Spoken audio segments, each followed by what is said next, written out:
Hello and welcome to a new podcast series with Leon John Russell, Luigi and Stephen Dean discussing From A Course in Miracles, the Manual for Teachers, and cross-referencing with the spiritual classic by Nisargadatta Maharaj, I Am That.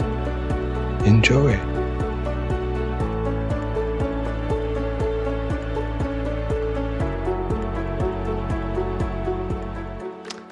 Men who are gentle.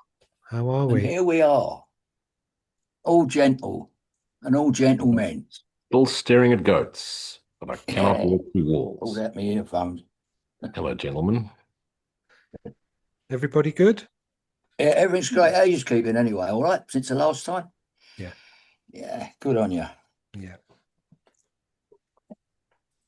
And what we got this week? We have got How is Judgment Relinquished? Okay. Judgment, like other devices by which the world of illusions is maintained, is totally misunderstood by the world. It's actually confused with wisdom and substitutes for truth. As the world uses the term, an individual is capable of good and bad judgment, and his education aims at strengthening the former and minimizing the latter. There is, however, considerable confusion about what these categories mean. What is good judgment to one is bad judgment to another. Further, even the same person classifies the same action as showing good judgment at one time and bad judgment at another time. Nor can any consistent criteria for determining what these categories are be really taught. At any time, the student may disagree with what his would-be teacher says about them, and the teacher himself may well be inconsistent in what he believes. Good judgment in these terms does not mean anything, no more does bad. It is necessary for the teacher of God to realize not that he should not judge, but that he cannot. In giving up judgment, he is merely giving up what he did not have. He gives up an illusion, or better, he has an illusion of giving up. He's actually merely become more honest. Recognizing that judgment was always impossible for him, he no longer attempts it. This is no sacrifice. On the contrary, he puts himself in a position where judgment through him rather than by him can occur. And this judgment is neither good nor bad. It's the only judgment there is, and it is only one. God's Son is guiltless, and sin does not exist. The aim of our curriculum, unlike the goal of the world's learning, is the recognition that judgment in the usual sense is impossible. This is not an option but a fact. In order to judge anything rightly, one would have to be fully aware of an inconceivably wide range of things, past, present, and to come. One would have to recognize in advance all the effects of his judgments on everyone and everything involved in them in any way. And one would have to be certain there's no distortion in his perception, so that his judgment would be wholly fair to everyone on whom it rests now and in the future. Who's in a position to do this? Who, except in grandiose fantasies, would claim this for himself? Remember how many times you thought you knew all the facts you needed for judgment and how wrong you were. Is there anyone who's not had this experience? Would you know how many times you merely thought you were right without ever realizing you were wrong? Why would you choose such an arbitrary basis for decision making? Wisdom is not judgment, it is the relinquishment of judgment.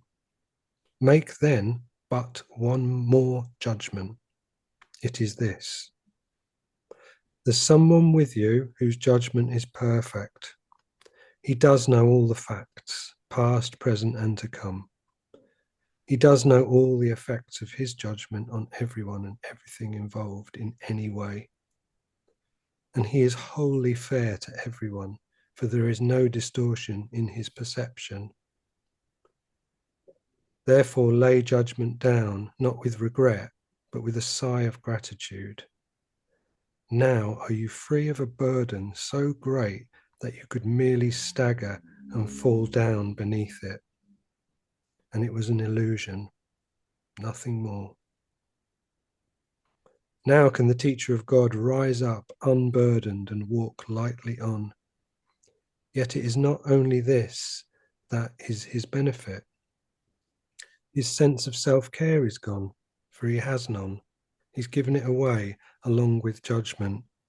He gave himself to him whose judgment he has chosen now to trust instead of his own.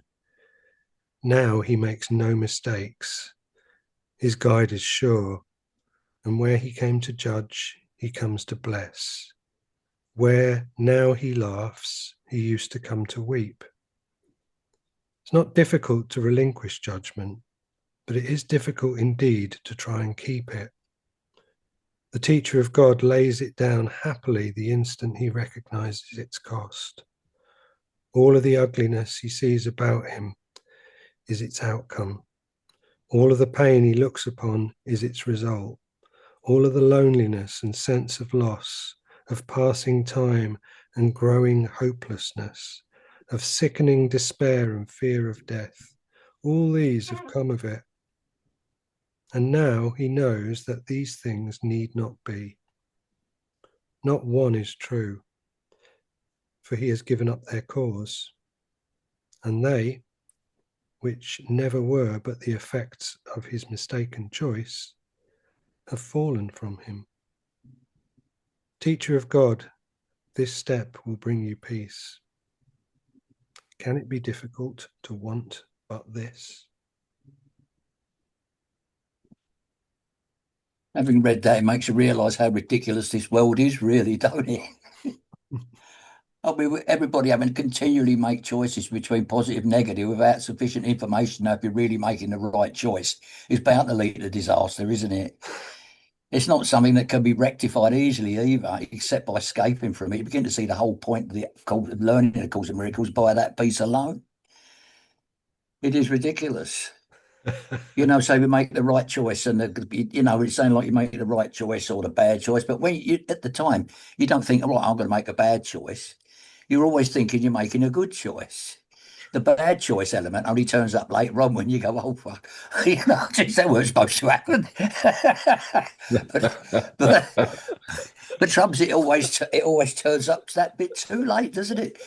You try to live a life making the right choice all the time, but you aren't aware of enough factors to establish that to happen every time.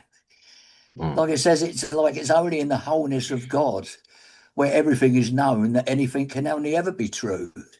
Because all is true in its trueness. Here, there's always some factor you're not perhaps aware of. Like I read, I think it's some time ago, I read about a philosopher, I think his name was Hopper. I think it was Hopper, but he said that in science, he says you cannot prove anything to be 100% so, because there might be elements of it that you are not aware of. But there are things you can prove to be 100% not so. Right. So it's science then. Well, really, science is just the art of making up rules and regulations for a dream. Absolutely. And they keep changing. And they keep changing, don't they? Like this was funny. I've mentioned the other week, Sending the Art of Motorcycle Maintenance. The guy who wrote that book, Robert Persick, he talks in there about the Newton's laws of action and reaction, laws of gravity and everything. He said he's just made them up. He said they talk like he's discovered these laws that were up there waiting to be discovered. Of course they weren't. He just made them up to try and make some sense of something we don't understand. Yeah. With his passing, when he gets forgot about, they won't go, well, there's these laws again. They just, if you can understand how it works, that's good enough for you. But until he discovered gravity, didn't people just used to float off the planet up out into the atmosphere? Absolutely. Well, I think they used to hold on to trees and stuff, didn't they? I mean, that's why trees are so high, varying lengths, and then sort of climb down again, sort of hook yourself to I don't know, something like that they must have done. I don't know. I weren't here before Darwin. And all records have been expunged. So it would seem. Yeah. I'm trying very hard not to judge, but you do realize we've just completely gone off on a tangent. Oh, no. Oh, yeah, I judge that we have. Yes, Oh, anyway. God. The beauty of this section for me is all the pressure's off because it just aligns with I can know nothing. I don't know anything. Mm-hmm. And I'm not judging. There's just the judgmental thoughts of the ego flowing through my brain, which I thought was my mind. I don't have a mind. No one has a mind. We are activities in mind. Mind is continuously judging. I'm a character in the mind that was made in vengeance or was made in the image of vengeance. I have relinquished my identity. I have offered this device to the Holy Spirit.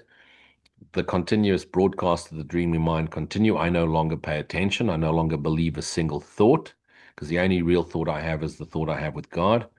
I choose to see peace instead of this. Holy Spirit, show me another way to see this. And all the pressure's off from me from judging anything good, bad, right, wrong. Everything I've been taught was taught, was taught to me so that I could buy into a certain series of beliefs based on good and bad, based on culture, based on, the value system of the culture, which is always steeped in the background of some form of belief system, religion. Now I can drop all of that and in total gratitude recognize the only thing I needed to forgive in space time was myself for dreaming. Even now, I don't even need to do that. That part of the Lord's Prayer, lead us not into temptation. I no longer need to pray that because I'm now aware of being aware. I remain vigilant only for the voice of God. I don't decide. I let him decide for me. He recognizes the truth, and the simple truth is, we are all wholly innocent, holy Son of God, fractured parts of one dreaming mind, awakening to our immortal reality, our undifferentiated awareness, our unity of being. All the pressure's off. And we've all heard that analogy. Not forgiving someone or holding a judgment is like swallowing poison, hoping someone else is going to get sick. No more swallowing poison, no more harboring resentment or vengeful thoughts or any form of attack thought. I can release it all. And now I can just, go back to my chopping wood, fetching water, feeding the kittens, not thinking about the next action, being fully present in the here now. And if any judgmental thought pops up in my conscious awareness, I recognize it's not my thoughts, it's not my judgment. I don't judge, I cannot judge. I am free. That's it. How beautiful. It is. How do you get rid of the That's it. thoughts? So I sort of like years ago when I was in my angry days before I discovered the course, I used to be tormented by the archons, whatever you want to call them, by these invasive, guilty thoughts used to invade me for weeks on end. I used to fight them off, but then again, I didn't realize that I could do that. And suddenly with the course, I realized I could do, like, learning the course, I realized that these attack thoughts were instigated by something outside my own normal range of thinking. There's something else out there that I didn't consider that might have something to do with this. Yeah. And I can actually tell these thoughts to go. I actually put together what I call the FOD method, FODD, where you, first of all, when one of these thoughts springs into your mind, because you don't call on them, they just get pushed into your mind. So as soon as it gets there, forgive it, overlook it, dismiss it. And I found if I do that snap on dismiss, it adds power to the dismissal of the thought, and then it will disappear. FODD, forgive, overlook, dismiss, and it will disappear. And it does. Once you get in the swing of it, I was able to do that every time. He still tries, the thought still, the ego still runs up and jumps on your back when he thinks you ain't looking and all that kind of thing. Like. I saw a good TED talk. This is just a bit of information for anybody who might be interested in getting out, sort of like way of dealing with these thoughts. There was a TED talk where a guy said he was tormented all his life by attack thoughts, and some guru told him, "What you do, like when next one and it enters your head, you say to yourself, is this thought useful?" Mm-hmm. And then you answer yourself, "No, it's not." Then you ask yourself, well, how is it behaving? Is it, well, it's tormenting me. Well, then it's not useful. Dismiss it. And it's more or less the same thing, just turning it back round on itself and getting rid of it. It says in the book, like, you should be able to forgive them properly, because if the thoughts aren't properly dismissed, then they'll stay there and rot in the back of your mind. I don't know. I think it depends how long you manage to keep dismissing and forgiving them until you realise that they're nothing anyway, that they're just thoughts. Though the actions are just memories of an action that took place once, well, never took place, really, did it? I mean, like and this guitar says he was never born. None of us were ever born. I can't remember being born. You know, I know I was, the usual scheme of things, I was born, like we were all born, but I can't remember anything about it. In the dream, it's like when you dream at night, the dream just starts, doesn't it? It doesn't come up with any credits or anything. It just starts and just ends, you know. It just comes, it just begins and ends. And for this, really, it's the same. You suddenly realise, oh, wait a minute, if there was no yesterday, if I've got no past, well, that means I wasn't born. And that's a big realization, that is. You know, if you can grasp that you weren't born, you know, you can grasp anything here, really, because you know, like it's considered to be something that has to happen. Otherwise, you can't be here unless you were born. I've got no memory of it, and I don't think there's anyone alive who knew me or anything like that. It's just nothing, isn't it? Yeah. It's just like a dream. Yeah. It's sure enough. And it was saying there another thing about judgment. I mean, some of these judgments is, it's just quickly, what is good judgment to one is bad judgment to another. And what like suicide bombers? I mean, he's walked into a crowd of people, blowing them all to pieces, including himself, and he thinks it's great. I mean, that is how you think. How can somebody thinking such a thing think that's great? But within his world, he's just done something wonderful. But to others, it's too nasty to even complicate it. Well, but the trouble with good and bad, it's totally subjective, isn't it? You know, you're going to regret it the minute he gets back up to heaven and gets 7 virgins to have to deal with. 7 virgins. Yeah, can you imagine that? Trying to satisfy 7 women at the same time. He doesn't know if they're women. I thought they might be guys who work in IT. I suppose it's better than getting blown up by bombs, I suppose.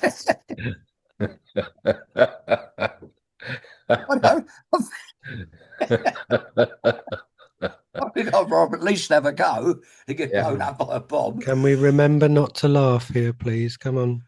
Yes, okay, let's get serious. Well, I remember to, but that doesn't make any difference.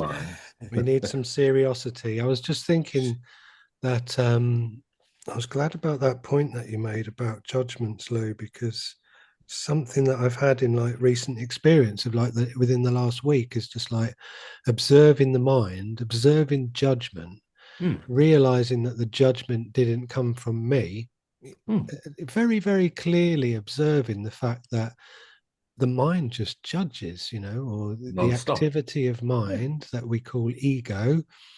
Judgment is rife, and you know, and to be able to have that differentiation, to observe it, to know it's not from you, you're just watching it. It's a very interesting observation. It's a wonderful technique to practice that. Just get into your car. Yes, yeah. Just get in your car, go up the highway, and it'll take about 5 minutes, and you'll hear the judgment. That's right. Look at that arsehole. Oh, look at that idiot. Oh, look at this fool.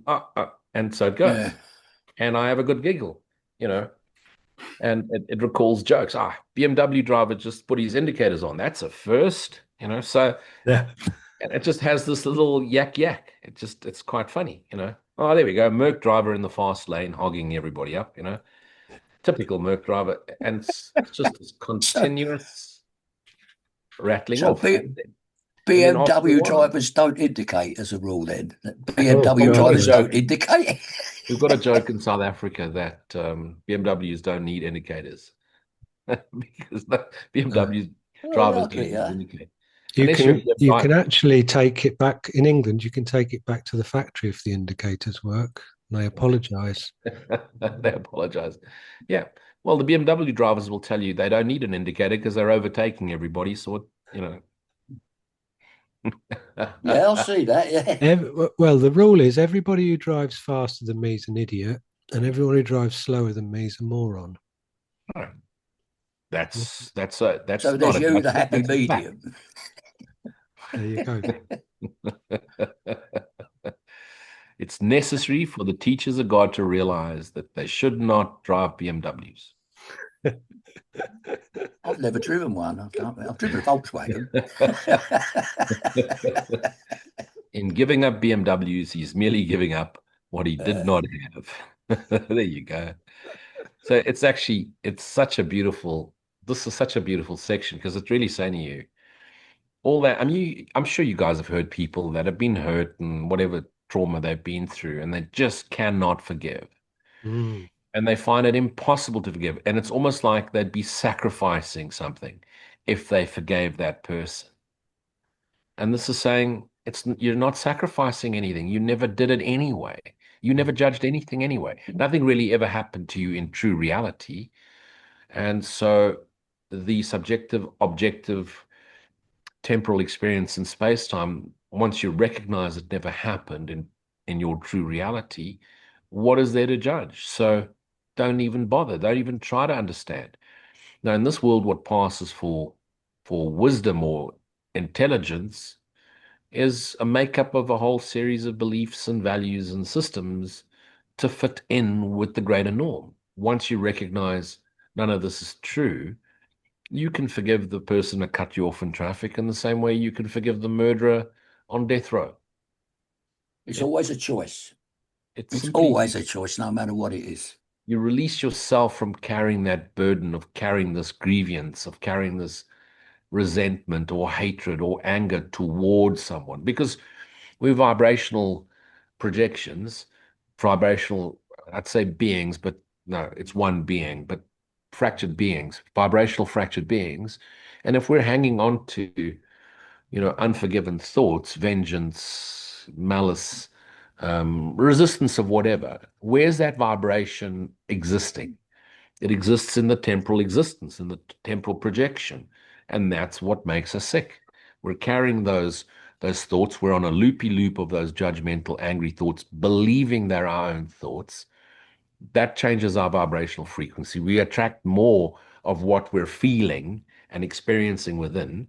And then it gives us evidence that the world is indeed what we believed it would be and what we judged it to be. You let all of that go, and it's such a rapid response because it's always happening in the here now. Judgment is always attached to the past. You let go of the judgment, the past ceases to exist simply because you've stopped judging or stopped believing you were judging. And the next thing is you're in the present here now. And what happens? If you can move into gratitude, you get given more to be grateful for. And you realize, wow, that was so amazing. The next time I'm about to buy into a judgmental thought of our fractured dreaming mind, I just don't believe it anymore. And I return to, I could see peace instead of this. Holy Spirit showed me another way to see it, and it's released. And the world turns 180 degrees. And you go, when did this happen? When did my life change to such a peaceful, gentle, joyous expression? You know, I'm starting to get lines on my face all of a sudden from all the laughing. I don't know if that's a good thing or a bad thing, but that's just the judgment too. Well, yeah. With their laugh lines, they've got to be a good thing, I think. That's my personal This opinion. whole course of miracles is ruining my reputation of being a miserable git. What am I going to do? It changes everybody. I'll tell you which bit really jumped out at me was there is someone with you whose judgment is perfect. Oh, yes. He does know all the facts, past, present, and to come.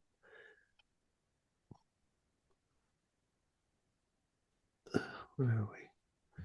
He does know all the effects of his judgment on everyone and everything involved in any way, and he's wholly fair to everyone, for there is no distortion in his perception.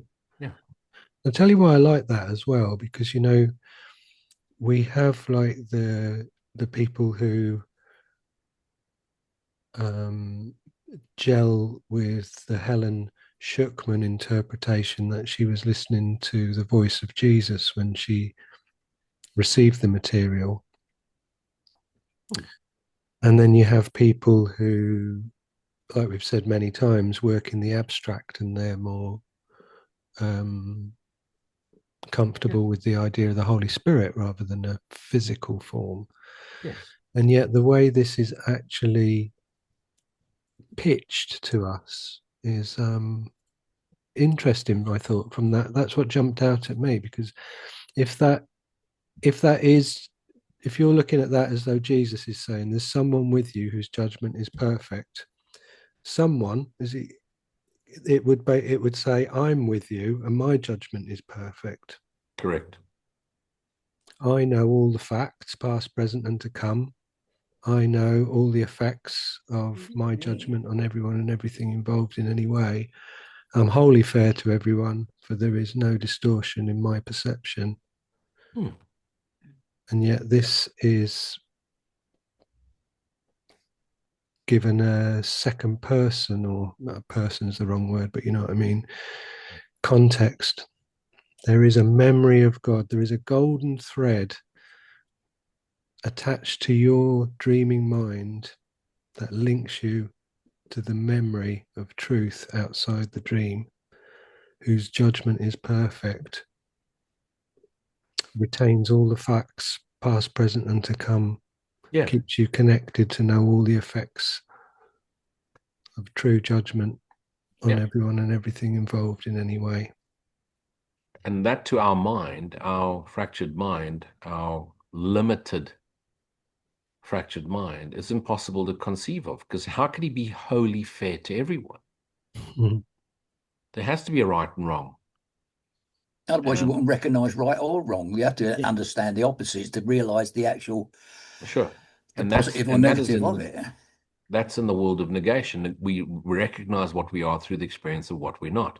We know what we Yes. want through the experience of what we don't want. And that's the duality. That's how we sift through the duality. But the Holy Spirit doesn't need to sift through duality.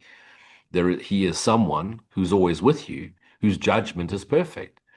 He does know all the facts about the dream, so the facts of the past, the present, and to come. He does know all the effects of his judgment, and the effects of his judgment is our release from judgment. Mhm. How beautiful is that? Mhm.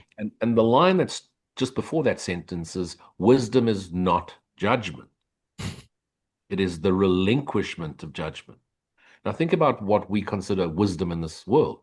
People that can rank order, make decisions, right, wrong, good, bad. This is more valuable than that, you know. And we consider that intelligence. We consider intelligence leads to wisdom, education, um, knowledge leads to wisdom. It's not true. The highest form of wisdom is silent stillness, a mind that is totally silent, a heart that abides in stillness. And therefore, there is no thought about anything in the world. Therefore, if there's no thought about anything in this world, there can be no judgment about it. And the best thing we can ever do is we hear those judgmental thoughts, like Steve was saying, you catch them, you're observing them, you no longer buy into them being yours, and you say, no, thanks. Again, back to the parable of Jesus in the Garden of Gethsemane when the devil tempts him. No, thanks. Get behind me, Satan. Get behind me, thoughts. No, thanks. I could see peace instead of this, abide in silent stillness, and give gratitude instantly because you're instantly rising above the battlefield and you're lifted from this heavy burden of judgment because there is no distortion in his perception. Why? Because he sees clearly. He sees clearly that the Son of God but dreams. And he is one with the Son of God because it's one shared being, it's one shared spirit, it's one shared awareness. How beautiful. And this is what this course does, is it takes all the pressure off us from needing to be right instead of being happy. Yes.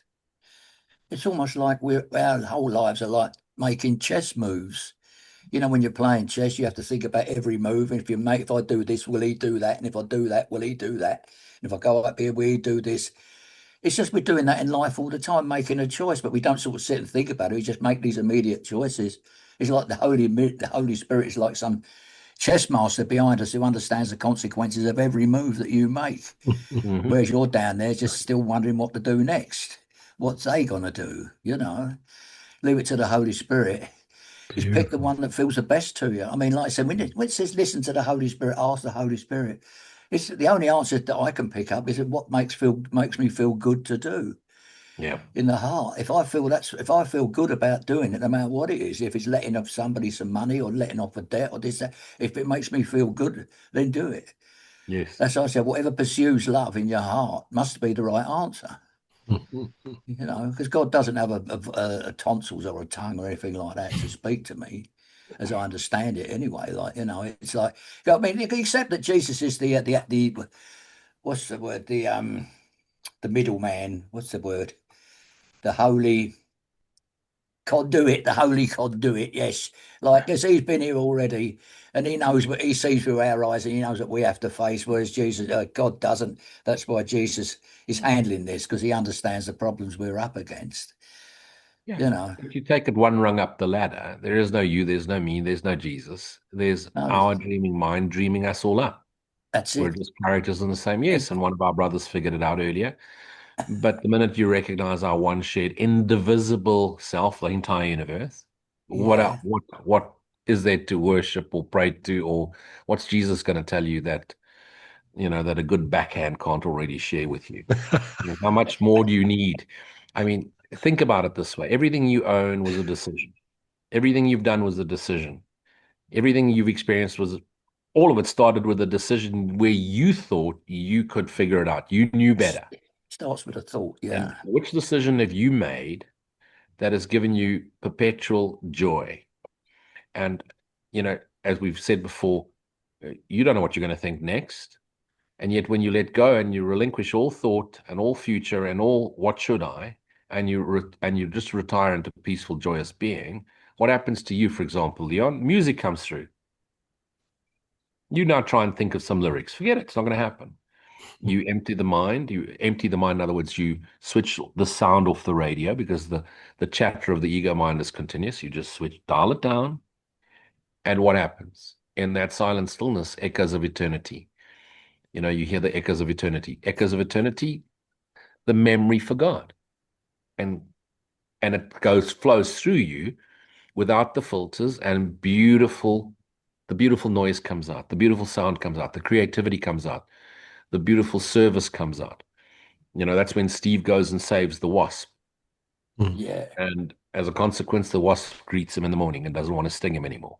It's why, It's because true. It's you true. completely, you completely suspended buying into the thought, which is a continuous stream. You cannot stop the thought. You can't get rid of it. You no longer buy into it. And the minute you suspend your attention with thought, what happens? You return to silent stillness. And in that silent stillness, the beautiful silence between the notes, between the notes of the yakety yak ego, the voice for God shines in your awareness, as your awareness, through your awareness, being aware being. Bang. It's such a it's such a it's a get out of jail card. This is it. Mm. There you go. Doors open. Get out the prison house you made for yourself, Holy Son of God. Mm. Yeah, it does make a change as well. Like, as an epilogue to that wasp story, the paper wasps have now made another nest in the alcove, but my wife doesn't. But she doesn't feel uncomfortable with them now, so she lets them fly around her, and they don't bother her like they don't bother me. So we're all friends with the wasp now. This is a wasp-friendly household. Brilliant. So why don't we look at the word arises then, and think judgment arises, Yeah. so that people can people can jive with that idea that the origin, you don't have to take ownership of the origin. Judgment arises, like you said, Lou. Is like you want to see if judgment arises, jump in your car. Judgment will arise. Will you get in your car and start your engine and go, right, I'm going to start judging all the other drivers based on what I think their decision making looks like to me from in here inside my car? You don't have that thought. They just arise. And depending on how you give attention, how you interact with those thoughts, Absolutely. determines as to whether or not you experience a sense of difference or separation between you who watches and the thoughts that arise. What, driving in heavy traffic you're talking about? Have I lost that somewhere? It's a great example. Yeah, traffic's one of the go-to examples for all of us because it's very easy. It's almost like you believe you're in a localized point of consciousness in a body, surrounded by a body, and then you're surrounded by a car. You're in a body surrounded by a car. That's So there's right. like two layers. And then you judge other people for what they're doing. Or this is the point: do you judge? That's that brilliant line there. It's like it's necessary for the teacher of God to realize not that he should not judge, but that he cannot. That's it. You Well, you're cannot judge. judging. You You're cannot judge. judging. You're judging what you think they're judging, and they're judging what they think is someone else is judging. It's just a big 100%. little ministry of judging driving along, figuring out what each other's doing. You know, Yeah. It's but it. it's not only God, can you not judge, you can't think. Mhm. Thoughts don't think. The characters in your dream at night, they don't have a will of their own. They don't have a they have past. They don't have a history. They don't have a desire. They don't have thoughts of their own. they They're have a all free being will. thought through by you.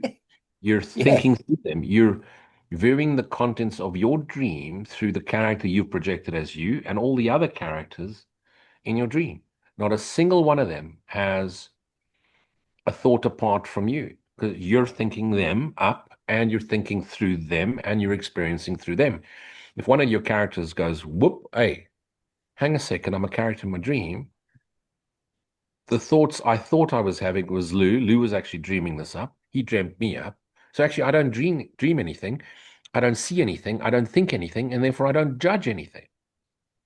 I was actually made as a judgmental thought when I recognize sufficiently that I am not real as this apparent entity, but I am that which dreams all of this up, then the responsibility is gone. And now I give the device to the true essential nature of what I am. And that essential nature reprograms the device, the activity, to be an echo for eternity, to become the face of Christ in a dream of separation. However, it's not now all happy roses and we all become happily ever after and the music plays and the titles, the subtitles come up. Hang a second. Now, Holy Son of God, for the rest of your life, now that you've had this holy instant of recognition, that's what a holy instant really is, for the rest of your miserable git life, you will have to be vigilant because the ego is not going to let you go gently into the light. It's going to keep tempting you and find everything that you found valuable and meaningful. And it's going to press those buttons, and those things are going to break and not work out and leave you and hurt you and insult you to see whether or not you can remain vigilant above the battleground, above the battlefield, and not be dragged back down when someone comments, when you hear those comments, you know. And I thought I mastered that. And then you get onto a motorcycle, same highway, and the next thing, there's a completely different behavior around you. And whether, depending on what type of motorcycle, if I'm on a super bike, people just, they don't even see you coming, so you can't judge.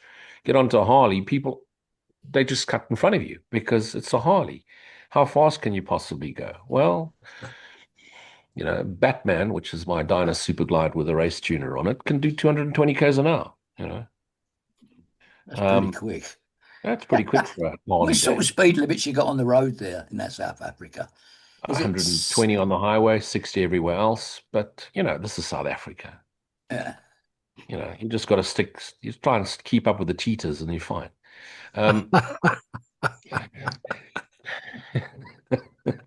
Just make sure, you don't, you don't ride away from your angels, but you need to ride fast enough so that the leopards don't get you in South Africa. Leopards, chase you down the highway.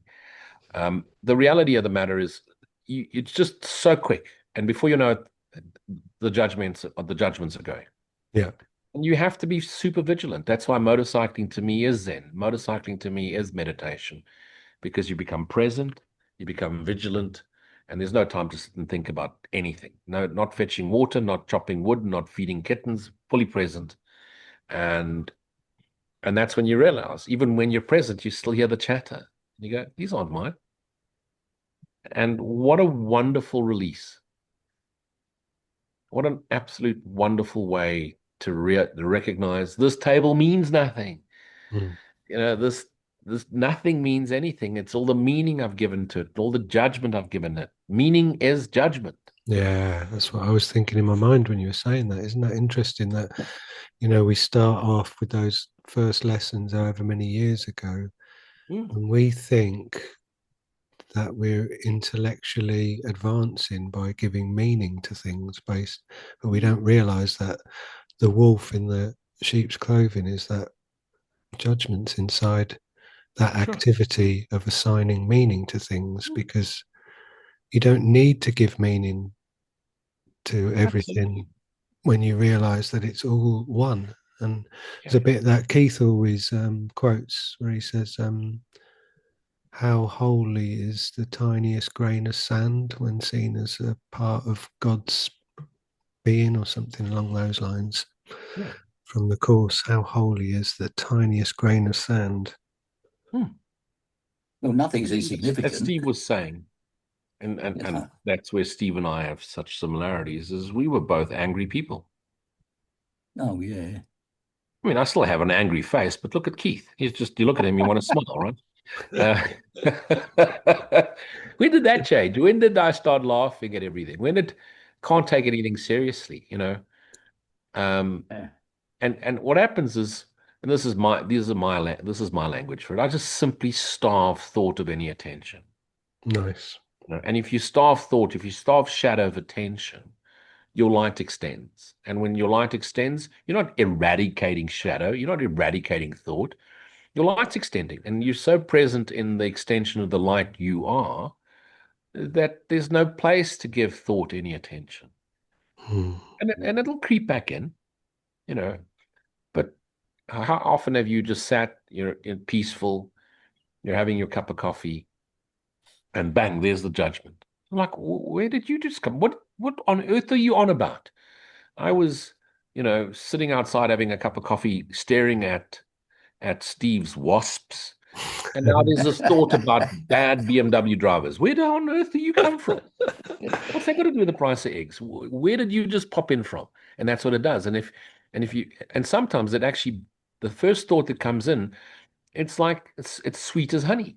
It's like a thought about honey, And then that honey turns into a honey pot, and that honey pot then turns into, it's going to attract the wasps, and the wasps are going to sting you, and then you're going to sting your wife, and then your wife's going to get angry with you, and then she's going to leave you, and then she was just like your ex-wife who left you, and your ex-wife was just as miserable as your first girlfriend, and that just reminds you of your school teacher who was treated you badly. Before you know it, you're hating on your parents. Like, what the flurry? Where did that come from? I was simply just thinking of honey, and now I'm hating on my school teachers, and that's It's funny how them thoughts grab you. They find a series of thoughts that relate, like that. Like that, there you find it, like the whatever you want to call them, archons or the entities on the astral plane, whatever it is that shoves these thoughts into your mind. They can always find something. Like if you're thinking about something in the past, they'll find something that relates to that in some way and connects it up in your head. And this talks about nothing whatsoever to do with whatever that memory was, but they'll find something, then they'll find something else, and it happens at speed of light, if that's how it can be measured. Though I think the speed of thought is quicker than the speed of light. I can go to the universe's edge just like that in the head. So, but it's like, then again, is it really universe's edge or just a thought? Then again, is the universe just a thought? Anyway, just a thought. The whole universe is just a thought. It's just a thought. The whole thing's just a thought. Fractured and eventually turned into human monkeys. Podcasts on it's just a thought. That's it. Here we are. The Big Bang, and everything lands so perfectly in place. Bonk.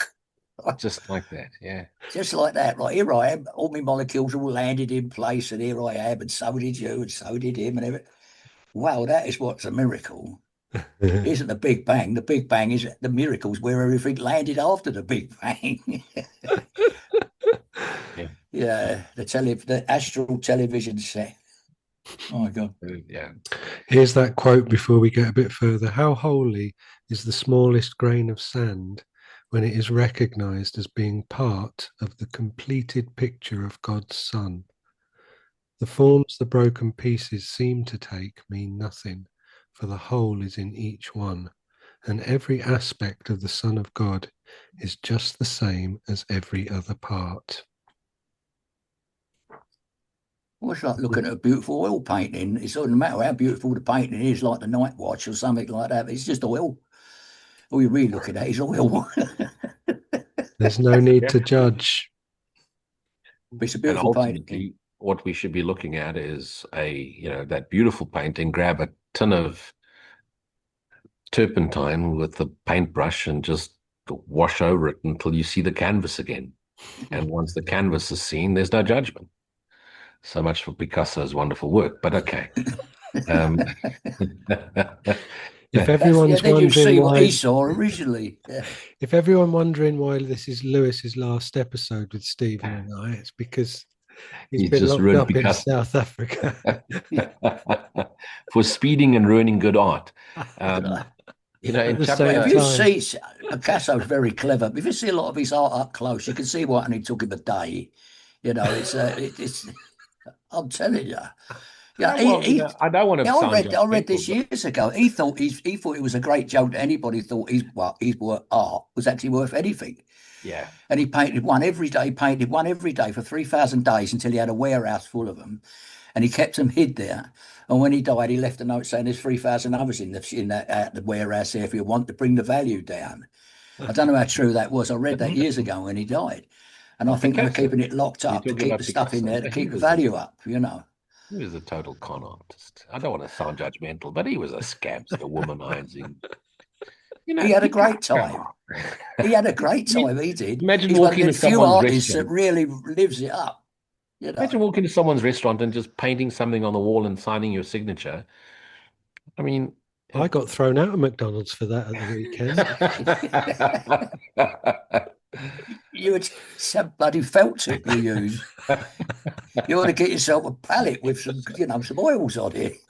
I mean, just Them look at the felt, Renault them Picasso. That's felt tips dreadful. always ask for trouble. If that Renault is anything to go by, Picasso is absolutely dreadful. Anyway, Judgments aside, not like I said, did I you don't want know to that sound Van Gogh's Van Gogh's Starry Night series? Yeah. He was the sky from as seen from the asylum that he was in. Did you know this? He was in Arles, when it Arles Asylum or something like that. I didn't know. Yeah, something like that. I So don't know for the sure. Starry Night series of paintings by Van Gogh. Mhm. Everybody talks about them being the sky as he saw it whilst he was in the asylum. But what I only learnt very recently was that he didn't have a window in his room. Interesting, I fascinating. know. I was like, wow, how cool is that? He was just painting it from memory, didn't he? Because his Starry Night don't really look like his Starry Night. It's a beautiful picture, though. It Yeah. just touches on the abstract. Yeah, and he was too far in his day, as I understand it. He was too far.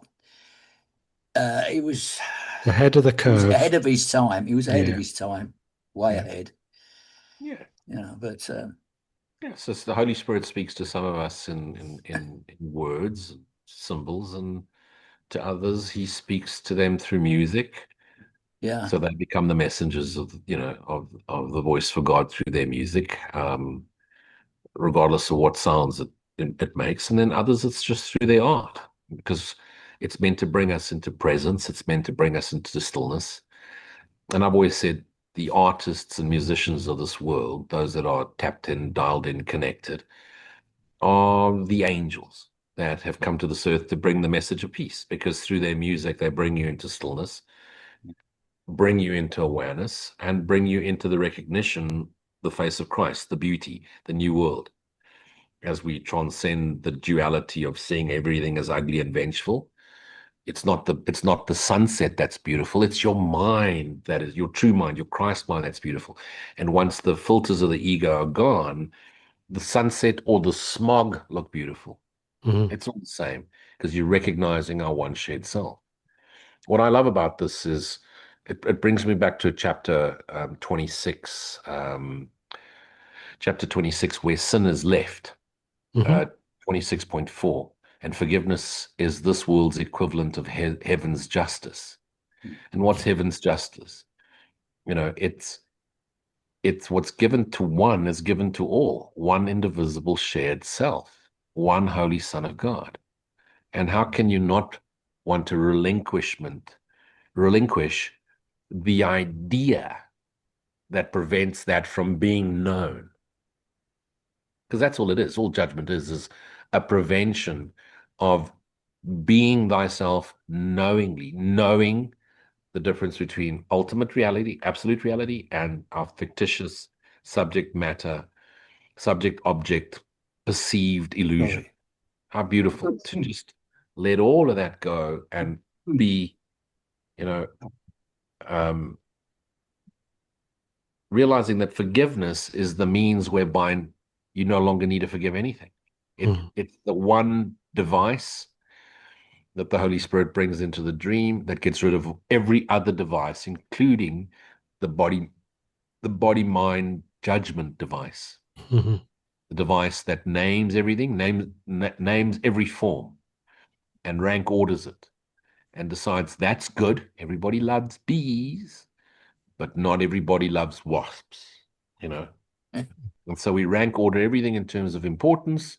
And even when we get into spiritual subjects, that's higher than this. And that comes from the 23rd universe. And this one is only from the 11th universe. And that one's 7 steps up Ken's ladder. This one's only 2 steps up Ken's ladder. We rank order everything. Everything's a judgment. We find fault with everything but ourself, our fractured self, and we get onto our high pony unicorn, our high horse unicorn, and from there we throw pearls of wisdom at the lesser evolved species of human conscious beings.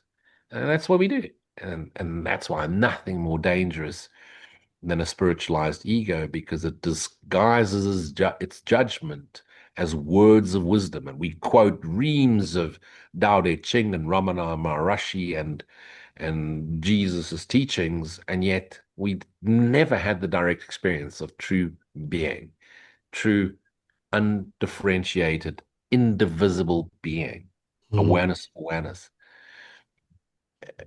And Very beauty once is you wake, we all have to go through this, you know.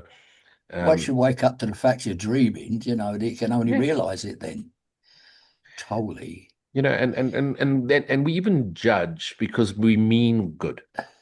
We judge because we mean good. For example, let me demonstrate since it's that time of the afternoon.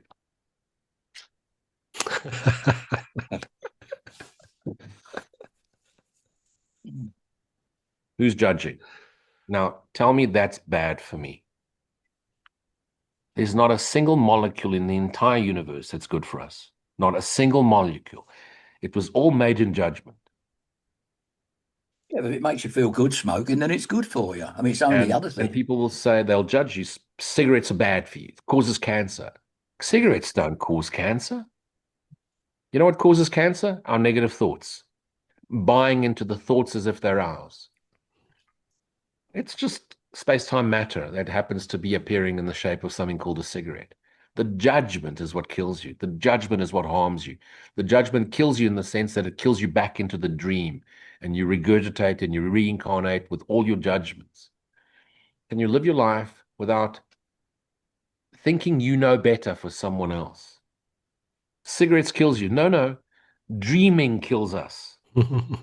What you project Okay? out. It's what projects Speeding out kills gets us. No, reflected back. dreaming of speeding kills us. Smoking cigarettes kills you. I know people that smoke until their dying day and they're perfectly healthy. I know people alive that died of lung cancer at the age of 30. How's that happen? Because they're judgmental thoughts. The script is written. And no matter of cigarettes that I smoke or don't smoke are going to harm me. But if you're judging me for smoking a cigarette, that judgment's harming you. That's it. And even the smallest judgments get put out. I tell you, this sounds a little bit weird and probably inconsequential, but I sneezed just then. Now, earlier today, when I was thinking about doing the show, because I sneeze a lot, I don't know why, I just do. I'm a serial sneezer. I'm always sneezing. But I thought, well, I've never had the urge to sneeze during the show. It just crossed my mind. I've never had the urge to sneeze. So, of course, what happens when I come and do the show? I suddenly get this urge to sneeze. Right? Now, I never do normally, and I just sneeze twice. Right? I never do normally. Know why? Because I put it out there. The possibility of it happening would be very small, very fleeting thought. But it tends to be that the more fleeting the thought projected, the more likely it is to come about in the way it was thought. It's like if you think about a certain breed of dog, like briefly, the next day you'll see it walking down the road, or a certain type of car, you'll see it go past. Not every time, but sooner or later it will show up. But it has to be fleeting. If you think about it too much, it goes into the abstract, and the idea becomes abstract, and it's not so easily recognisable around you. But a short, brief, fleeting thoughts can be, because that's what synchronicities are. Yeah. But they haven't had time to become abstracts yet. You start recognising them. They happen. I get them every day in the most obscure way as well, like that. You know. I will just say my granddad smoked 100 cigarettes a day, and he lived to be a ripe old age of 42. So did he? That is a ripe old age if he smoked them. John Wayne was supposed to smoke 5 packets a day. Well, given it like 5 packets, and that's 100 fags a day. So when did he make these films? I mean, I worked it out. If John Wayne smokes, that's 1 every 10 minutes. Given he must sleep for 8 hours, that's 1 every 10 minutes from the minute he gets up to the minute he goes to bed. So while he's active, where's he got his fags? There's something very strange about John Wayne and these 100 fags a day. Is it physically possible? Well, I know he died of lung cancer, so there you go. Well, you die of something. But he had a happy time smoking, and he died. So he was old when he died. Well, I mean, the way I figured, I only started smoking at 40, so by the time I'm 80, is generally 40 years of smoking is when most people give up. So by then I'm ready to go anyway. So what? What the hell? Who wants who wants a perfectly healthy 80-year-old body? When you could just be sliding sideways into your grave on your Harley Davidson at 200 k's an hour. Yeah. You won't be able to smoke anyway when you're locked up for destroying all Picasso's paintings. Picasso's paintings, yeah. Whitewash these restaurant murals. They'll be known as the Luigi range. The whitewashed Picassos. The Mona Lisa has been ruined by a crazy South African. And just to go back to this beautiful teaching, for he has given up their cause. And now he knows these things need not be, not one is true, for he has given up their cause, and they, which never were, and the effects of his mistaken choice to fall asleep and blah, blah, blah, and dream of separation, have fallen from him. Teacher of God, the step will bring you peace. Relinquish the belief that you actually can judge. Relinquish the belief that you actually do think, do judge, do rank order. It's just the stream of thoughts of our fear-based dreaming mind. You have been released from it when you gave your fractured projected device to the Holy Spirit, who's brought light through you and in you, through you into the dream of separation, and has lit the dream into the new earth, the new way of looking at the world. You now see the face of Christ in your brothers. Can it be difficult to want but this? Like, why you keep blaming God for all your misery when you're still judging, and it's your judgment that keeps you asleep? You relinquished your judgment. Even while the script plays out, you awaken to the absolute, the recognition of I am awareness, I am pure being. We share our being with everyone. The nature of being is gentle, peaceful joy. Gentle, peaceful joy is the essential nature of God. When I return to being gentle, peaceful joy, I return to being myself knowingly. What am I knowingly? the extension of God. I am the son of the extension of God. Can this be difficult to want this? Do you really want to hang on to your thoughts of judgment? You find fault with the president, you mock this one, you mock that one, you criticize the war as if you know better, as if you know what should and shouldn't happen. We can't have a single thought without a judgment, and yet we don't think. So who's thinking and who's thinking they judge? Who's thinking and who's thinking they think? Return to the decision maker. And the decision maker simply says, I could see peace instead of this.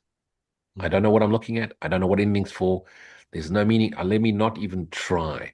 Let me take all that pressure off from thinking I should know better and trying to figure out how I can fix it and give advice and give guidance and be so holier than thou. I can't. Let it go. Let it go. Let God get out of the way. Can it be difficult to get out of the way? Excellent. I'm just thinking about like I've got a propensity to be able to zoom in on detail, whether that's with work or with music or however it presents itself. Mm-hmm. And then obviously I'll also have the experience of things that are in my peripheral vision or they're blurred metaphorically, things that I haven't yet looked at in that same sort of zoom in kind of way. But then when something's pointed out to me, it doesn't take long for me to go, okay, right, I've got it. And then I can apply that same approach to zooming in on the detail to this new thing that someone's shown me because I couldn't see it on my own. And when I think back to like 1993, when the Course in Miracles come into my life, and that the main gift it gave me as a 20-year-old kid was, I'd been struggling to pull apart the identification and behavior of me and my mind. And the context being, like I could have friends around me who would come to me and ask me for advice on stuff. I could give them advice that came from a good place and it worked for them. And then when they've gone home, I could have a hissy fit about something. It was probably like a teenager. So, I get annoyed about something and I'd be like, oh, bloody hell, this hasn't gone, swearing. And then that voice in my head goes, oh, look at you, dishing it out to your mates, thinking you know stuff. But then now, look, you're not being peaceful now. You're getting upset about whatever it was a teenager got upset about. And I couldn't separate that on my own until the Course came along and the Course went, dude, that's you. That's the ego. That's the Holy Spirit. This is the little triangulation. You give attention to this, that, or the other. Da, da, da.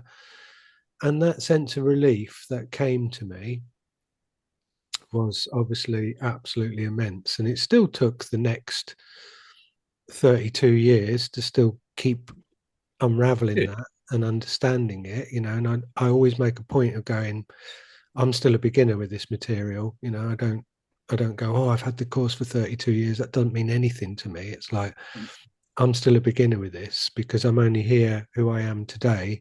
And I'm still working out that same thing.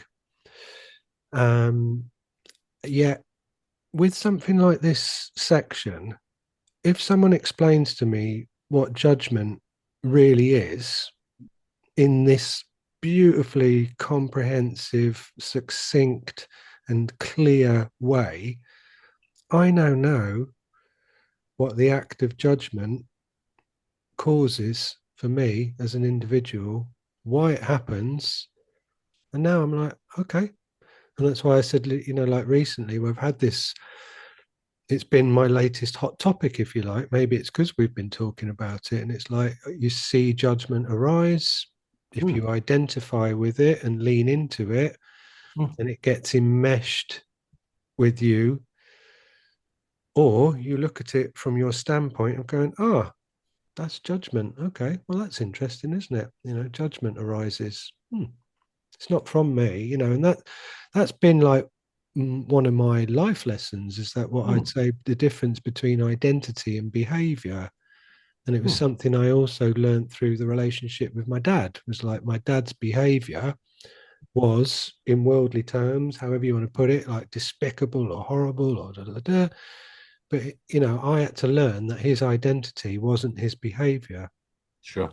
And behind that distorted activity that he engaged with was the identity of a pure, guiltless being Mm.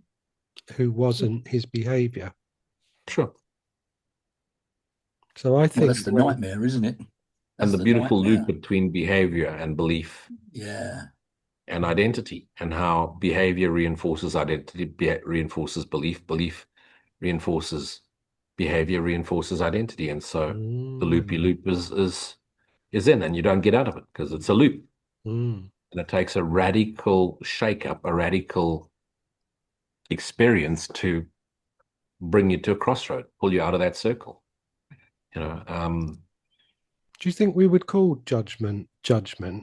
Like it's almost like it's pin the tail on the donkey. It's got the world's definition of judgment is what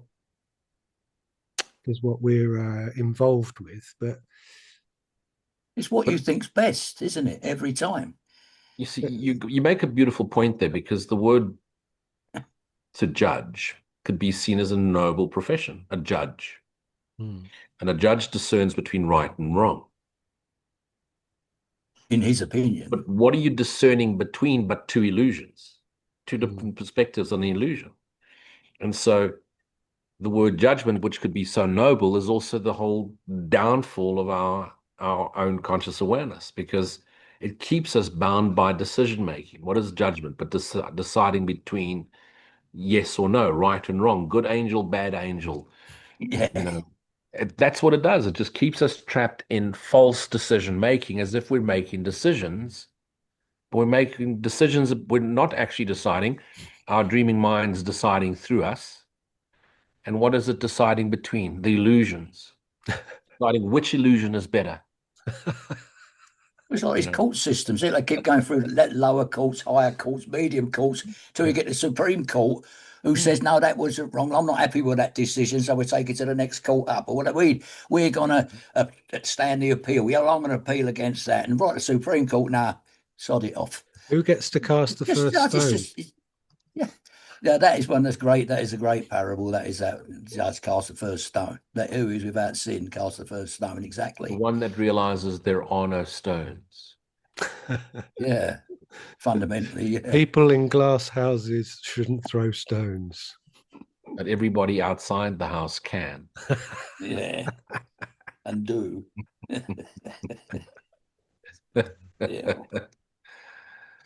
How No, beautiful. in this world, you have to judge. Every day's a judgment. I mean, it's just about being kind, really. Like Ken Wapnick said, just be kind. I think in the case of making judgment, you make the Yeah. judgment that makes you feel it's the kindest one to Well, why do in don't we some look at way. that bit where it It's about says, feeling happy, isn't I it? just want to read you guys one other line, also from chapter um, 26? 26.4, where sin is left. Mm-hmm, The opposite of judgment is forgiveness, right? In the world of mm-hmm. dreaming. Yeah. Forgiveness always rests upon the one who offers it until he sees himself as needing it no more. And when do you stop forgiving? The moment you stop judging. Ah, yeah, brilliant. Because once judgment's gone, what is there to forgive? Nothing. And then That's you'll the all whole be thing. free from God ego, doesn't forgive spirits, because and he's never condemned. If you never condemn, there's nothing to forgive. that's it. Yeah, Who are the Don't forgiven but condemn. those who do not judge self and others? very nice. The forms the broken pieces seem to take mean nothing. Yeah. Yeah, I wanted to just come back to I feel like we're honing in on that last bit where it describes now can the teacher of God rise up unburdened and walk lightly on. Yet it is not only this that is his benefit. His sense of care is gone, for he has none. I mean, that's interesting because, again, in the terms of what the world means, what you don't care, he's given it away along with judgment. He gave And that's himself to him whose judgment he has chosen now to trust. Go for it, Lou. What was a jumping difficult out one to for the empath. A very difficult one for the empath. How can you not care? Well, how can you care if you know it's not true? you? Yeah, he gave himself to him whose judgment he has chosen now to trust instead of his own. Now he makes no mistakes. His guide is sure, and where he came to judge, he comes to bless. Where now he laughs, he used to come to weep. So we've had the mechanisms of judgment shown, how we relinquish it because we just see it for what it is. And then we're also having the signpost of like, this is what will replace it once you break that little loop of what you've been going round and round in, thinking you had everything sussed because it's all firing neurons because you feel all intelligent and better than other people. Yeah. Once all that bullshit firework display dies down, then it's like the true peace. Karen Parente, my good friend, always quotes the line from the Course where it says, "Only equals are at peace." Yeah. Peace is like, it's an effect of just merging and blending with everything as one. As I said the other week, if everybody in the entire universe or the entire world all forgot their entire memories at a given signal, we'd all stand completely equal. With no memories extant in anybody, then we would stand mentally equal. So we're equal, so mentally equal, because there'd be no thought either way nor the other. I think. Yeah, and then all of us would simply disappear a second later into Oh yeah, dissolve into one indivisible beings. like And a that's the drop back in the danger. ocean. Yeah. That's the danger of the false ego, the false spiritualized ego that now has identified itself as an empath. And the other side of the coin is the intellectual who now thinks he understands everything. And the reality is, we care. Well, what do you care about? You care about things in the world. We care about each other. But hang a second. What does it mean to care? To care means to look after, to have dominion over. You care over your plants. You take care of your plants. You take care of your children. You take care. But hang a second. You're taking care of objects. There is no need for taking care when love is all there is.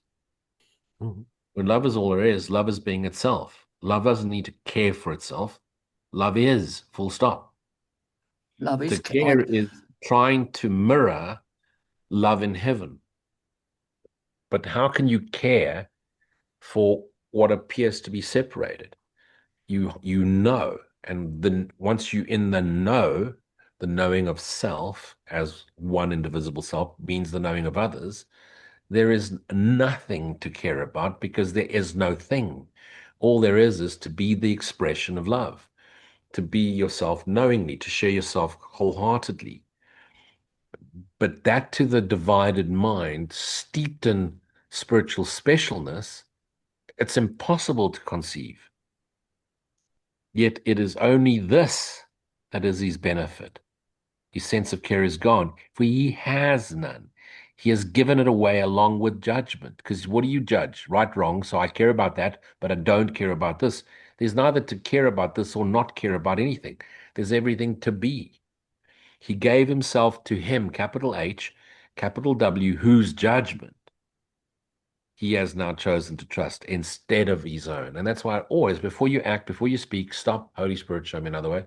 You know, what is this really for? Let me be truly helpful, you know. And now he makes no mistake. Why? Because there's no separate you to make anything. There's only you extending the love of God, we all are. That's the extending everything. That's all there is. That's how I work, His you know. When guide I is first sure. Okay. That's it. when I first come across, when I first introduced, as I've said many times, I suppose, when I was first introduced to the course, I read but a few paragraphs and I knew I had to learn it, even though I didn't even understand it properly at the time. And I knew that I had to teach it or share it for one. And I knew I had to do that. And I don't know how I knew, because I've never been a teacher in my life. Mm-hmm. But I knew I had to teach this. And the reason being, and I've been doing it for all these years now, is because I care. I really care about the people, and all the people I say teach or share this knowledge with my daily lessons and all that. I really do care that they hear it, even though I don't know them. Mm. So it's just like I think I'm doing all this because I care, Mm. but I don't know the people I'm caring about. I know you two, and I care about you two. Yeah. But But I care about mankind. I care about humanity, and I want them to know this stuff. If it's up to them. It says in the book, like, don't look for people, I'll bring them to you. That's why I don't go out sort of like setting up meetings and all stuff like yes, that. Whoever's meant to see me will come and see me. They sure. will find me. But Steve, let me challenge you with this. And this, I mean, we are talking semantics now. We're talking symbols twice removed. Do you care about people or do you love? Mhm. That's what I I was love them. thinking. Exactly. So you see how our words can be so confusing because Yeah, I get when we what you say we mean. care, Yeah, what we actually mean is we love, Mm. yeah, you it's the know, same and thing. what it's trying To to love bring it, to into our care is to conscious love. Yeah, awareness is to care is it's just a rung down on the ladder where we've now taken to love and we've brought it into care. yeah. You know, I mean, it's It's just tender, loving language, and care. I'm just trying to draw I attention know to what you're saying. Yes, Mm. what this section is trying to show us is when it says, because when I read it the first time, when I read the course the first time, I thought, I don't care. Am I not supposed to care? Hang on a second. What Mhm. kind of course is this? You Mhm. know, but it would you had to dial it in deeper and the recognition that how subtle the false caring is, you know, because that's really what it's trying to show you. The false caring is you when you are love, there's nothing to care about because there's only love. it's only love. You know, it's just a very subtle play on words. The isness of love. It The says is the isness. the We business. are as God is. It's isness. So that's what Isness is the business is. business. Yeah, so that's what the word business means. It's to be isness.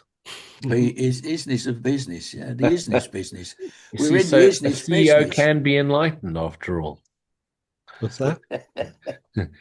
He's in the I isness often bring up business. the David Hoffmeister question when I met David Oh yeah, um, 20 years ago, 15 years ago, I think it was, Birmingham, and we were having this, we had a chat. We stayed in a house together and we had a chat, and he had done a podcast a few weeks prior to that, and the podcast was on, you know, can a CEO become enlightened? And his conclusion was no. And I was like, hang a second, you know, you've identified with, and of course, there's no such thing as a CEO. It's just an idea. Whether you're CEO or street sweep, it's all the same in my opinion. But it oh, just brought us back to that recognition that we rank order, we judge everything, even in terms of who should and shouldn't be enlightened. And there's no such thing because there's no character that becomes enlightened. Our mind is enlightening. The characters are shadows made in vengeance. The characters that awake to self dissolve from the dream, and the dreaming mind no longer aware of those characters. Why? Because they've returned to primordial awareness, Christ mind. You know, you dissolve from the dream, you dissolve the need to regurgitate, reincarnate, as I call it, or the world calls it reincarnate, I call it regurgitate. Same old story over and over again, same in a thing, different innit? makeup with a different body in a different shape in a different country, but it's still God, the idea of regurgitating being the here same. thousands of times. Oh God. I was It- reading Gary went and dipped into Gary Reno's second book the other day. Was it Mike Your Immortal Reality or something like that? And he Yeah. said the ascended masters appeared in his living room and they spent an hour changing their heads, all the different beings that he'd been over 2,000 times, and their heads were changing into aliens and all sorts of things. And he said 2,000 times. I mean, they can't live 2,000 times in in this dimension alone. You can't live 2,000 lifetimes. You know, you'd have to be, if that's the case, you'd have to be living lifetimes in other dimensions in order to have all these lifetimes, if that's the case. Well, if you You know, collapse the whole thing, you recognize it's one dreaming just mind. one You're dream. Yeah. simultaneously having right now on planet Earth 8 billion lives. And throughout time, how many human beings have there been on planet Earth? He is simultaneously playing every single character. You are me. I am you. And yet you and I don't exist. We exist in dream content. What lives forever, because existence is dream, live life is awareness. And then our little brains just cannot compute. Recalculating. What do you mean? Yeah. You mean I haven't had past lives? No, you've only have one present moment. And every past life existed in that one present moment where you forgot not to laugh, you silly twat. Yeah. It will get a bit confusing. Let me just completely destroy anything that But was the going idea of having to be. thousands and thousands of lives that you live for sort of like 70 odd years, Yeah, I many mean, lives, many disasters. God. Like this word appropriation gets used a lot nowadays in sort of terms of culture, doesn't it? Cultural appropriation. Appropriation, yeah. Yeah, Um, land appropriation, South Africa. Give it back. you wouldn't know what we're on about, Lewis, over there in the land of. No, we don't. We don't even have cars. So, say for example, this quote: "It is, however, part of his plan that everything in this world be used by the Holy Spirit to help in carrying out the plan." Mhm. You have to remember that perception is total, and the ego appropriation of that, which what you've been saying, Lewis, about Just spiritualized ego. Mhm. So the just be ego kind. is going to take this whole entire principle for its pursuit of trying to see the reinforcement of that central thought of separation. Yes. So for everything, when somebody is in the zone listening to the Holy Spirit and everything suits the plan for the Holy Spirit, when you are listening to the ego, everything suits the plan for the ego as well. Perfect. Yeah. So the word care, as we're talking about semantics and symbols and stuff, as you said, and I thought it when Steve was talking, care, the root is love, and Yes. care is like a facet or a side of the diamond, and the diamond's made of love. But from an ego point of view, the way here in the course where it says his sense of care is gone, for he has none. Mhm. The ego's appropriation of caring is gone. Mm. Because the ego's gone, oh, you care, right? I'll have that. I'll use that to reinforce Control. my idea of Yeah. separation. I'll use Well, my caring nature to control you because if I care for you best, yeah. best you behave in the way I need you to in order for me to care for you some more. It has to be said, though, when words of all you've got to describe the indescribable, there has to be some license given, really. Indeed, Yeah. which is why it's good to say the same word through this lens, It's all about which is repetition anyway. You learn it through distorted. repetition. You learn to speak English through repetition when you're a kid. I was going to say something before I forget, like 15 years ago, and that before I got into the course, I was into conspiracy theories and all that, and before I decided to forget, now at the time, I used to tell everybody about what I thought was going on, and I couldn't get anybody to listen. Nobody was interested, right? Well, now these days, everybody knows what's going on, right? Years later, I don't have to tell them; they're already found out anyway.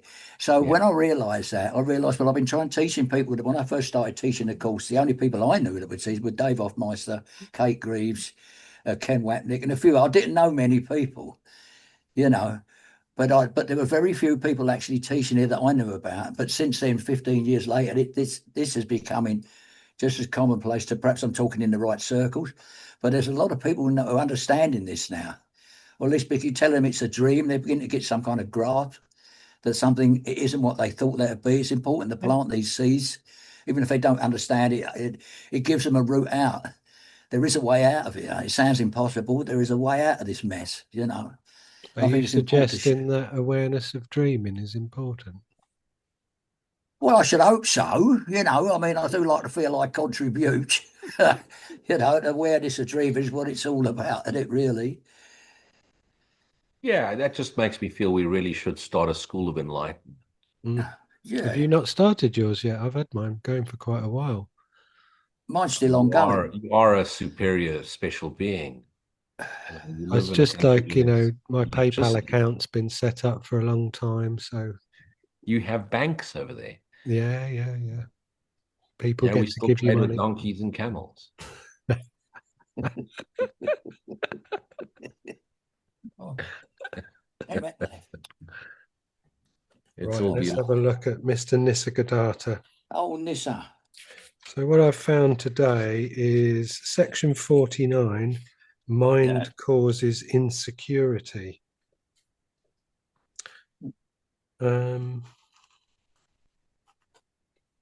Could read the whole thing. I've got to find a good start. Let's have a look at this. Let's go from here. You seem to say that all is chaos, accidental, unpredictable. Yes, in the sense that not all the laws of being are known and not all events are predictable. The more you're able to understand, the more the universe becomes satisfactory emotionally and mentally. Reality is good and beautiful. We create the chaos. If you mean to say that it is the free will of man that causes accidents, I would agree. But we've not yet discussed free will. Your order is what gives you pleasure, and disorder is what gives you pain. You may put it that way, but do not tell me that the two are one. Talk to me in my own language, the language of an individual in search of happiness. I do not want to be misled by non-dualistic talks. What makes you believe that you're a separate individual? I behave as an individual. I function on my own. I consider myself primarily and others only in relation to myself. In short, well, go on being busy with yourself.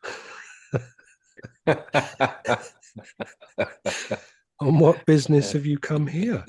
Yeah. On my old business of making myself safe and happy. I confess I've not been too successful. I'm neither safe nor happy. Therefore, you find me here.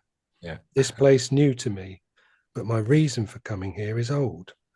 The search for safe happiness, happy safety. So far, I've not found it. Can you help me? What was not lost can never be found.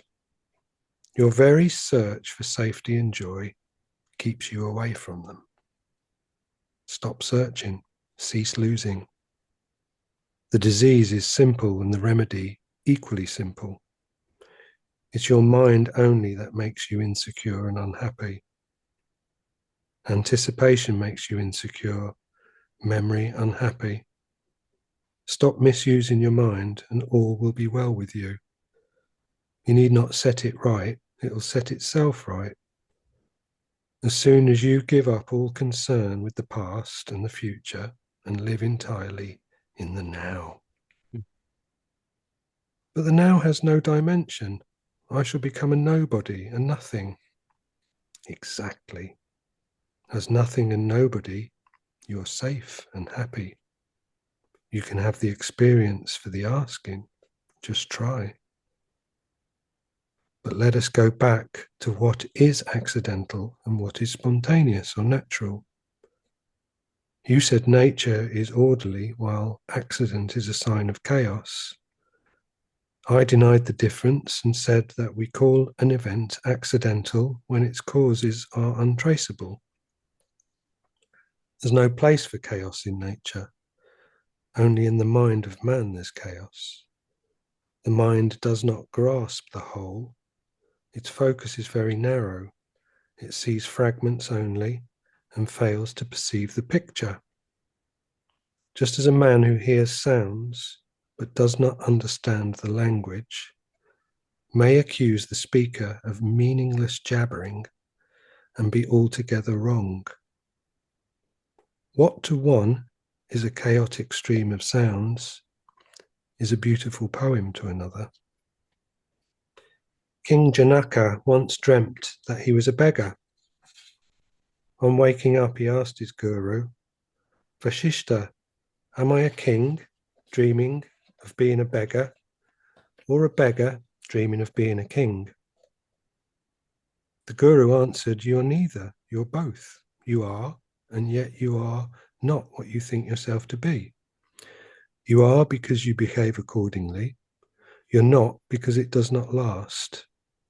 Can you be a king or a beggar forever? All must change. You are what does not change. What are you? Janaka said. Yes, I am neither king nor beggar. I am the dispassionate witness. The guru said, this is your last illusion that you are a Nani, that you are different from and superior to the common man. Again, you identify yourself with your mind, in this case, a well-behaved and in every way an exemplary mind. As long as you see the least difference, you're a stranger to reality. You're on the level of mind. When the I am myself goes, the I am all comes. When the I am all goes, I am comes. Even when I am goes, reality alone is. And in it, every I am is preserved and glorified. Diversity without separateness is the ultimate that the mind can touch. Beyond that, all activity ceases because in it all goals are reached and all purposes fulfilled. Once the supreme state is reached, can it be shared with others? The supreme state is universal, here and now. Everybody already shares in it. It is the state of being, knowing and liking. Who does not like to be or does not know his own existence? But we take no advantage of this joy of being conscious. We do not go into it and purify it of all that is foreign to it. This work of mental self-purification, the cleansing of the psyche, is essential. Just as a speck in the eye, by causing inflammation, may wipe out the world, so the mistaken idea, I am the body-mind, causes the self-concern, which obscures the universe. It's useless to fight the sense of being a limited and separate person unless the roots of it are laid bare. Selfishness is rooted in the mistaken ideas of oneself.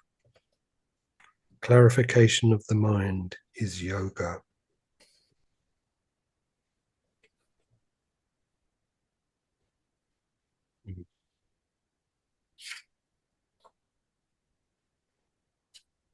Beautiful. It is. It's what he Beautiful. said there about dreaming. Like if we wake up as a king, the king dreamt he was a beggar. You know, if our dreams carried on in the evening from where they left off in the morning, we'd be in effect be living two lives, wouldn't we, really? Sure. You know, if they did. Yeah. There's a lot of echoes of judgment, you know, the whole thing about judgment there as well. Absolutely. Your very search for safety and joy keeps you away from them. Absolutely. Stop searching, cease losing. Yeah, you seek for that which you are, and so the minute you stop seeking, you are that which you are. You don't become it. You return to being that. You are, yeah. And I love the whole judgment story and that wonderful story by Ramana Maharshi, and many others used it, was the thief dressed as a policeman looking for the thief. You know, what is judgment but a uniform, a plaster we put on the appearance of searching? That's why the greatest words that can come out of our mouth is, I cannot know anything. You know, I am, full stop. God is. And what a wonderful, you know, release from the burden of hanging on to and trying to rank order, discern, figure out. Just all of it just gets dropped. And now we can just return to silence. You're not missing out on anything. You're not skipping anything. You're not bypassing anything. You just return to your truest essential nature, the stillness within. Where no thought appears, where no judgment appears. And the only thought there is a thought you share with God, and that's just love extending eternally. Wow. Ka-ching. Yeah. These lines I come across the other day. I am immortal spirit. My body is just an image. It has nothing to do with what I really am. And when I think on that, I am immortal spirit. I know I am. I know I am. You know, and it's an essential grasping of that wholly. But I'm pretty on it, you know. Yeah. And that knowing cannot be explained. If you try to explain it, you would lose it. You wouldn't be able to get it across. You can't say it isn't anything. It's just beautiful. Is. It just is. Yeah. Try to hold it and it's gone. Yeah. Well, like the past, the future slips seamlessly into the past, doesn't it? It's just, you can't grab that now unless you meditate and just get that stillness. You know, it's getting that stillness. That can't be contained. It can't be contained in linear time or not even linear time. It can't be contained in the concept of linear time. I'm going to end up with a vocabulary of about 4 words the further I get into this. And even those I'm not going to use. More coffee, please. Thank you. Yeah. Okay. More coffee, please. More cigarettes, please. More ice cream, please. I'll have more coffee, mate. I'll be scooting off to get another coffee. and then you have to add one more sentence. Please be quiet. Yeah. No more stay. Adios. Adios. Vaya con Dios. Fantastic. Right. Well, okay. Beautiful. Let's not Beautiful, care. lads. Let's not care. Yep. Should we end it now before we start caring? Before we start caring, quick. Okay. Let's do it. Be well. See you later.